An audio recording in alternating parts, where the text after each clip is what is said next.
And good afternoon. My name is Ryan Belmore, and I'm the owner and publisher of What's Up Noop, and we are continuing our conversations with the candidates. Today is Tuesday, November 1st, and we are just 1 week away from the general election. Mr. Prosnitz, can you believe it? It's unreal. I mean, this has gone so quickly. For some of us, it has. Over the last 30 days, we've been interviewing dozens upon dozens of candidates. You can find all of their videos as well as podcasts available on whatsupnoop.com. We have 3 left. And one later today with the Middletown School Building Committee, and in a couple days on Thursday with Representative Lauren Carson. You can find all of our interviews on whatsupnoop.com. Another important link, vote.ri.gov. You can go on there. You can find out where you can early vote between now and November 7th. You can find out where you're going to vote on November 8th. You can panic if your voter record is not correct. Contact your local board of canvassers. And most importantly, is you can view your sample ballot and see the dozens of candidates you're going to be choosing from whenever you do vote. And questions, lots of questions. That's lots of statewide and local questions in communities. Some communities have just 3 or 4. Some have 10. So he is Rhode Island General Treasurer Seth Magaziner. And how are you? Doing great. Great to be back. Thank you, guys. Right. This is the question that I have not heard you asked yet. First of all, how was your Halloween? It was terrific. Thanks. Max, our 1-year-old, had a great time. What did he dress up as? He was a skunk. Okay. A skunk. Yeah. He was great. He was very confused by all of it, but had a good time. I'm sure we'll be able to judge a lot of what Seth Magaziner stands for when I ask you what your favorite Halloween candy is. Oh, I like Reese's. I know that's not the most original, but you got to stick with the classics. I think it's the most popular. It is. I heard that. Reese's peanut butter cups are the most popular chocolate bar in America or something. I just figured I'd ask something different. Somebody might have some ties to Reese's. Frank Prosnitz, you are on deck here. Am I on deck? Yes, you are. All right, there we go. I guess we had Seth. We had a question. I think I was just actually looking to see exactly what it was that somebody had sent in, and I want to get that one out of the way first, if I can. And I think it was basically what your stance. I guess as General Treasurer, you had been pretty staunch about wearing masks during the pandemic. Does that apply to future stuff, or you to do this as certain things come up? Yeah. So if I understand the question, I mean, I guess what I would say. I'm not sure that I do, but that's okay. I guess what I'd say is this. You want people to be able to live their lives in as free and unconstricted a manner as possible. But if there is ever a real emergency, then we need to temporarily adapt in order to keep each other safe. So early in the pandemic, in that first year before there was a vaccine, when the death rate was very high and the hospitalization rate was very high because doctors didn't know how to treat the disease yet, we had to take precautions. And that meant that a lot of us had to wear masks or stay home more. But I do think that once the vaccine became available and the medical community learned how to treat the disease more effectively, then the right thing is to open back up and to loosen the restrictions.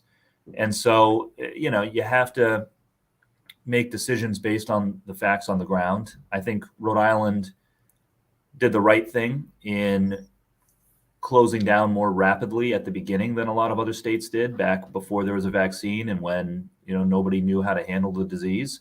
But then I also think we did the right thing in being one of the first states to reopen in-person school once measures were in place and the vaccine was more available. I want to jump to something that happened over the last couple of days, and certainly something that I have personally reacted with a lot of repugnance, I guess, and that's the reaction to the attack on Paul Pelosi in California, the speaker's husband, and some of the response that has been horrible conspiracy theories, a lot of nastiness.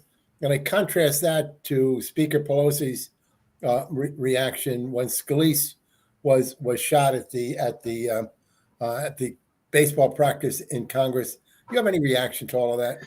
Yeah, listen, we're living in a very troubling time in the politics of our nation, and politics has become ugly. It's become toxic. You can't lay the blame all at one person, but certainly Donald Trump celebrated nastiness in politics and engaged in it himself on a regular basis. And we all need to join together, condemn violence, condemn harassment, and try to take the temperature down and find ways to work with people, even if we disagree with them on some things. And it is absolutely terrible that after this 82-year-old man was attacked violently, and we found out that the speaker was the intended target, that there are still some, not all, but some Republican politicians who are spreading conspiracy theories, making jokes about it.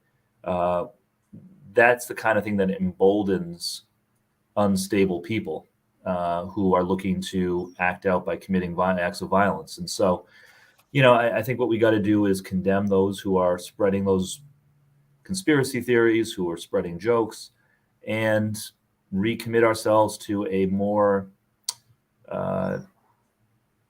collaborative and understanding form of dialogue in this country where, we recognize that the people on the other side of the aisle, even if we disagree with them, are not evil people, and we have to find a way to work together because we're Americans first.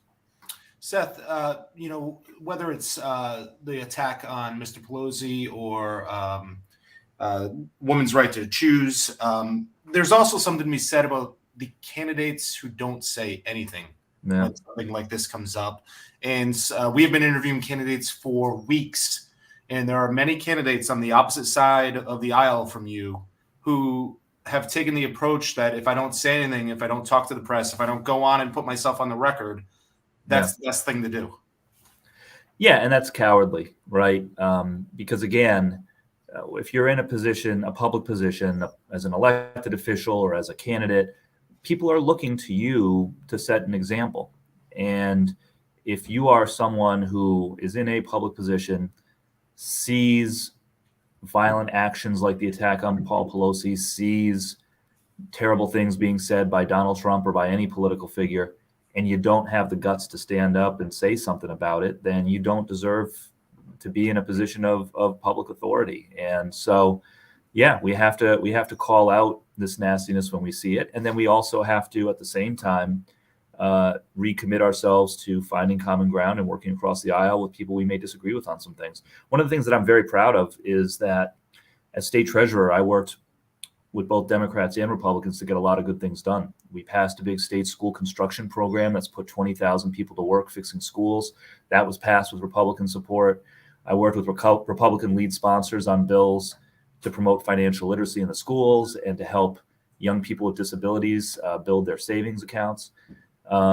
We did all of that across the aisle. And in our campaign for Congress, I've been endorsed by a number of Republican and former Republican elected officials because they understand that this is a time when we need people who are willing to work across the aisle and be bipartisan. But at the same time, you have to have the courage to stand up and speak out when you see something that's wrong. And clearly, the attack on Paul Pelosi and the conspiracy theories around it are just plain wrong. The Republican Congressional Committee has targeted you as being born with a silver spoon, as someone who has promoted increased electric rates, utility rates. How do you respond to that?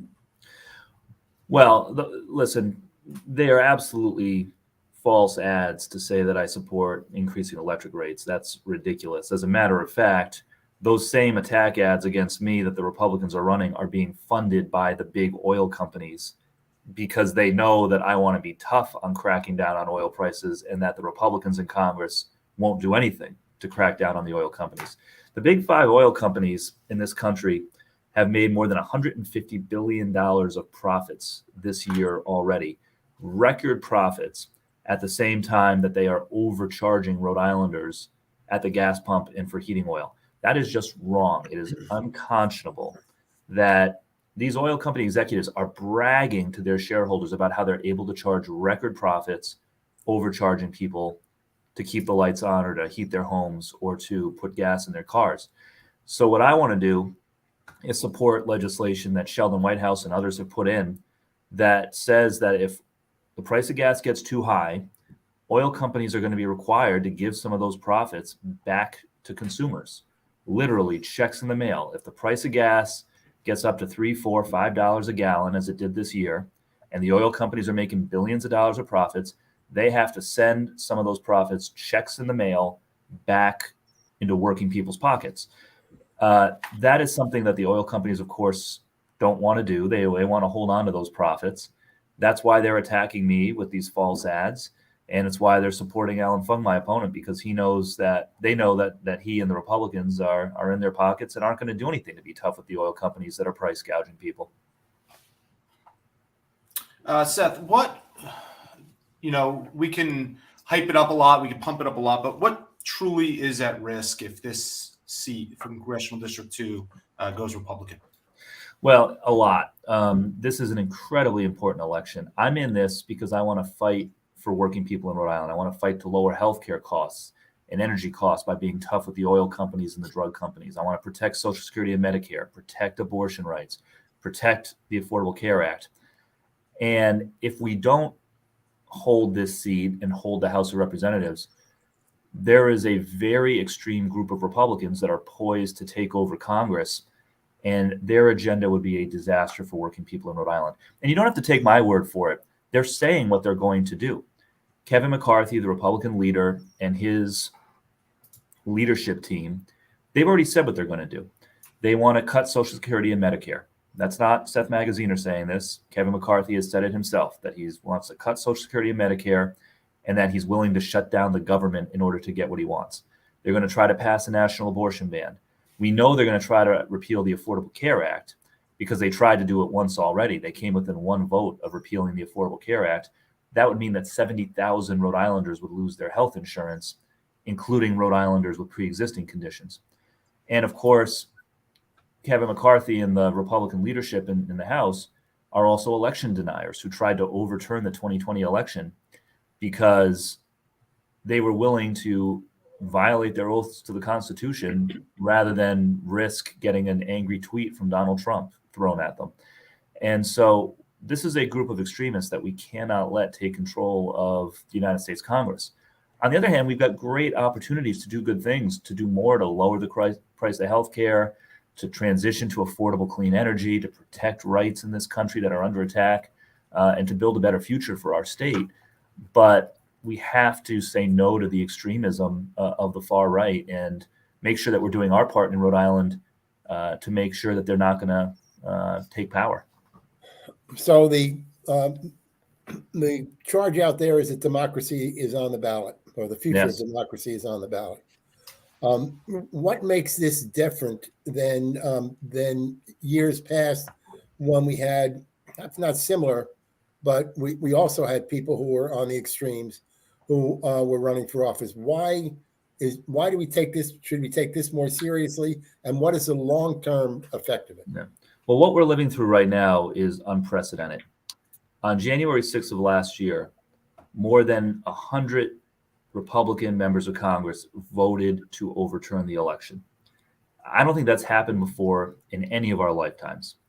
On January 6th, we all remember the violent mob that stormed the Capitol and tried to stop the election from being certified.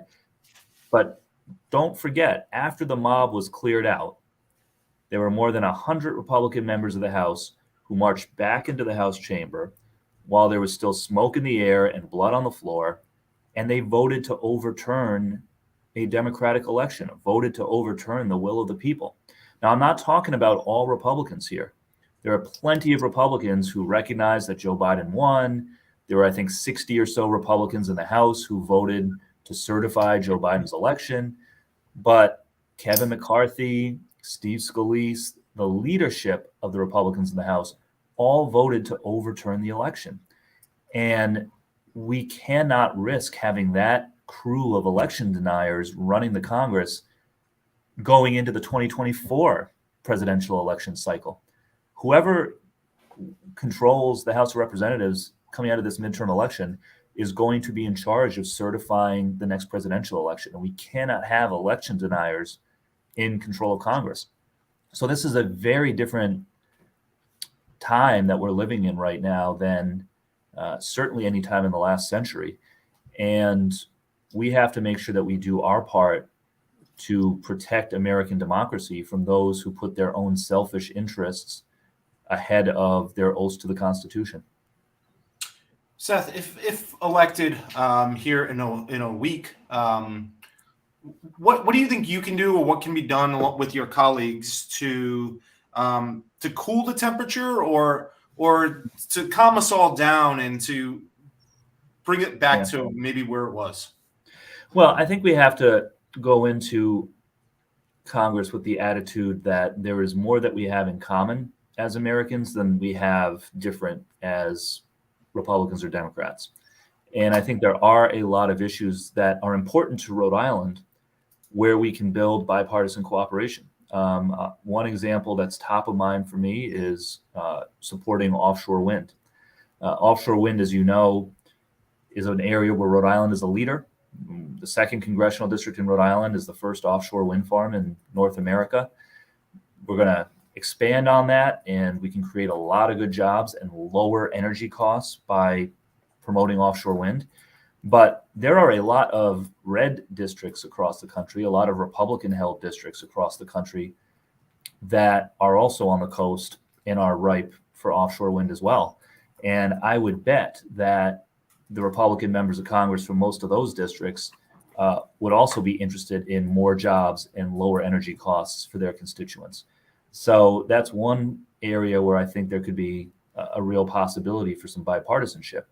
And there's others too. Again, as state treasurer, I was able to work in a bipartisan way on a number of issues: school construction, helping young people with disabilities, et cetera. And so I think part of how we break through this partisanship and this toxicity in Washington is just by focusing on the work and focusing on getting things done instead of just focusing on trying to get on cable news every night or get a lot of likes on social media.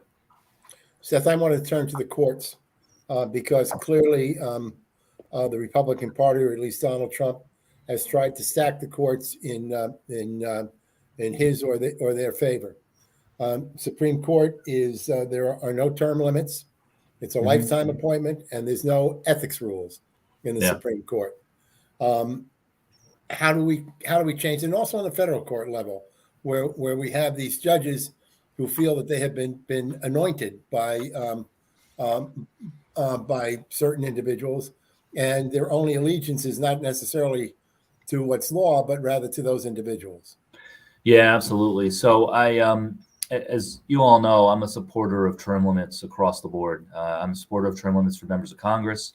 And I think it's worth a serious look at putting in term limits for Supreme Court justices as well.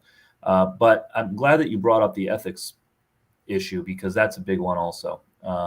As you correctly point out, the disclosure of who is paying, particularly the spouses of Supreme Court justices, is very murky right now. And so my hope is that this is another area where we can try to build some bipartisanship, pass some tougher ethics rules on the judiciary, not unlike the transparency that members of Congress have to provide. Members of Congress actually have to provide very detailed financial disclosures, not just about themselves, but about their spouses and their immediate family members. There's no reason that members of the Supreme Court shouldn't have to make similar public disclosures. And as they say, there's actually a Supreme Court justice who said that sunlight is the best disinfectant. And that attitude needs to apply to the court itself.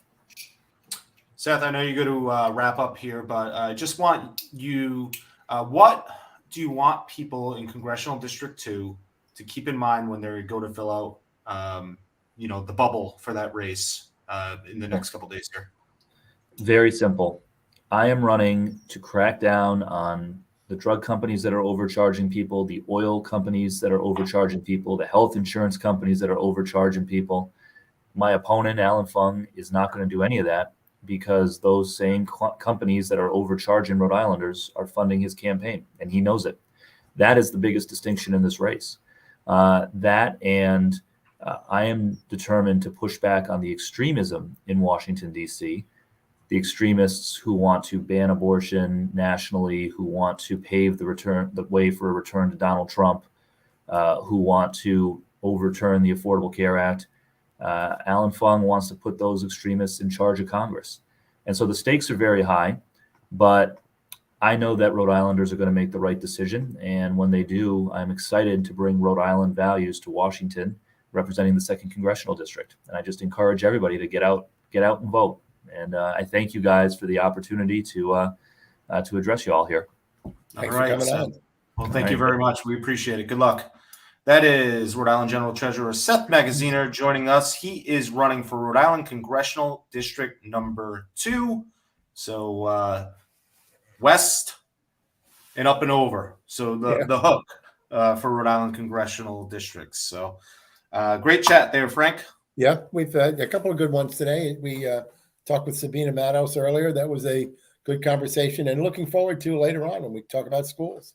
We are going to talk about schools later on. I just want to remind people, and I hinted at it there, but we have invited all candidates, both sides of the aisle, the Ds, the Rs, the Is, the ILs, the everything, for all of these races. If you have not seen them interviewed, it is because they have either said no or have not responded to us.